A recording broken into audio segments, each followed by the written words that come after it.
Guten Tag, WAP. This is Mr. Linegar. Let's make history today as we go over Unit 2, Day 8. And let's get started with our daily punishment. What do you use to cut a Roman emperor's hair? Caesar's. It's a history joke. That's what I'm here for. Key terms for today: Reconquista, Encomienda system, the Mita system, the Reparmiento system, Hernan Cortez, Francisco Pizarro, Christopher Columbus, the Taino, Bartolomé de las Casas' book, The Black Legend, Viceroys, Audiencias, Royal Colonies.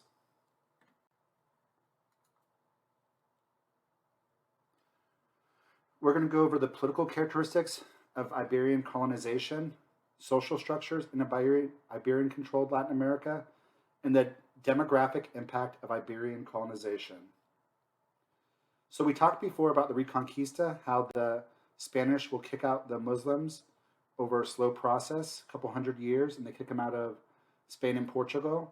After that, Spain will be united into one country when Ferdinand and Isabella marry. They are going to colonize the New World, the Americas. The Iberian model of what it looked like in the New World was this.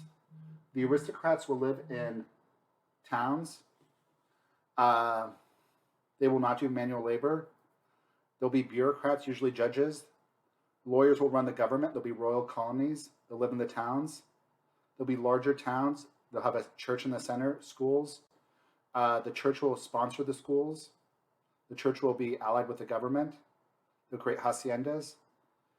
The way that this is really going to work, you're going to see this in the first couple areas the Spanish take over, the Canary Islands and the Azores. First, they enslave the Native Americans. The indigenous people are going to die of disease. They're going to create haciendas to export sugar, and then they're going to start to enslave Africans. Christopher Columbus will be the first one to, quote unquote, discover the Americas in the Caribbean islands. What's going to happen is he will enslave the Amerindians. They'll use the Amerindians as slaves to look for gold and later to work in the plantations. One of the earliest labor system that will be created, which will kind of be used to justify them using the Amerindians as slave labor, is the encomienda system. This allowed the Spanish to use the natives as slaves in agricultural fields if they did not convert to Roman Catholicism. So this kind of gave a religious justification for enslaving the Native Americans. The indigenous people in this area were the Taino and the Carib. They lived in small villages under the authority of chiefs. The Taino were at first conscripted to mine gold, work plantations. There were brutal abuses. If they didn't find a certain amount of gold, they would be killed, which was kind of hard because there was no gold there. And a lot of them will die because of disease. You should know two major conquistadors. The conquest of Latin America, of Mexico and South America was not unified, but was haphazard. It's going to take about 100 years, and then it takes a while longer to go to North America. There's going to be a group of opportunists who were led by one man. They were trying to seek gold, glory, not as interested about religion. The Age of Conquest will come to an end around 1570. After that, they'll start to create royal administration to monitor for abuses. Hernan Cortez is going to be the Spanish conquistador that is going to defeat the Aztecs. He captures their Emperor Montezuma, who at first thought he was the reincarnation of Quetzalcoatl. He will be pushed out of the capital, but then he will do a brutal campaign and defeat the Aztecs. He was supported by some tribes that had been conquered by the Aztecs, because remember, the Aztecs were not super popular. Francisco Pizarro also will do a war and will conquer the Incas. He will capture one of the Inca rulers. He'll hold them for hostage for gold. After that, he will still keep him as a prisoner, even after they pay the gold for a hostage. The Spanish will rape the emperor's wife. He will be overthrown, and the Incas will go to war against the Spanish. It will be a little bit longer of a war, but the Spanish will also defeat the Incas. This here shows the Spanish territories. You see that they have parts of California, New Mexico, Arizona, Utah, all the way up into Louisiana. They have Central America and large parts of South America. There will be a demographic shift during this time.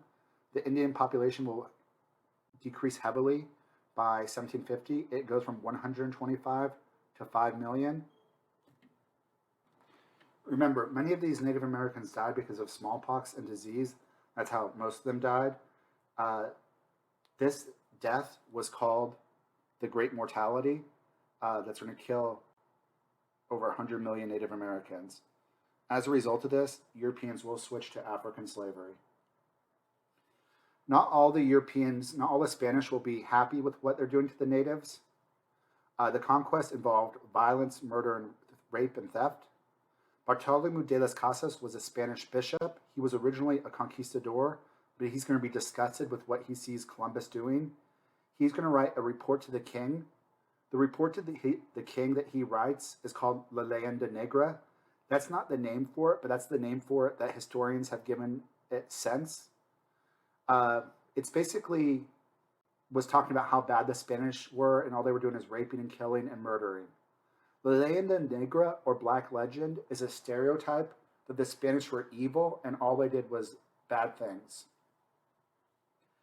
In the 1550s, the Spanish king will call for a commission to investigate, and de las Casas will speak out against what's going on in the Americas. Ultimately, the monarchy was making a lot of money, so it won't make a lot of difference. We're going to talk a little bit about the government Spain created in the New World. They're going to be royal colonies. The center of their colonies will be in Mexico and Peru. They'll be governed by viceroys. Viceroys were regional governments. Viceroys were ran by a governor. Underneath the viceroys were more local court areas, audiencias. So you might have a viceroy in Mexico and an audiencia in Monterrey. All these people will be appointed by the king. It's a royal colony. Let's talk about Portuguese Brazil. The Portuguese explorer Cabral is going to discover Brazil. It was named after the Brazil nut. It is going to be given to Portugal in the Treaty of Tordesillas in 1494. Portugal is going to grant Brazil to the colonies, and it's going to become a huge sugar plantation, which is going to use a huge amount of slaves by the mid-16th century. African slaves. Let's talk a little bit about North American colonies. The English are going to found colonies on the East Coast. There will be some exploration on the West Coast. France and England will come seeking furs, fish, and trade routes in the early 17th century. France will colonize the central part of Canada called Quebec. They'll colonize the Ohio River Valley and the Louisiana Purchase area. England will colonize the Atlantic seaboard and the St. James River. Netherlands will colonize New York. First it was Holland and Sweden, but then the Netherlands will take it from them. All four of these countries will colonize the Caribbean, and they'll use them as haciendas for sugar plantations. The colonial government is going to be different from the Iberian colonies. The North American colonies, for the most part, were controlled by private investors, joint stock colonies. There was limited royal financial support for these colonies, so they were merely meaning to try to get money, more self-government. The royal authority did have power over these areas, but there was self-government. The relations with these areas and the Indians was problematic. France probably had the best relations with the Amerindians. The French Jesuit priest would try to learn the Native American language and dress like them to teach them the gospel. The English were very half-hearted, as I mentioned before, about converting the Englands into Protestantism.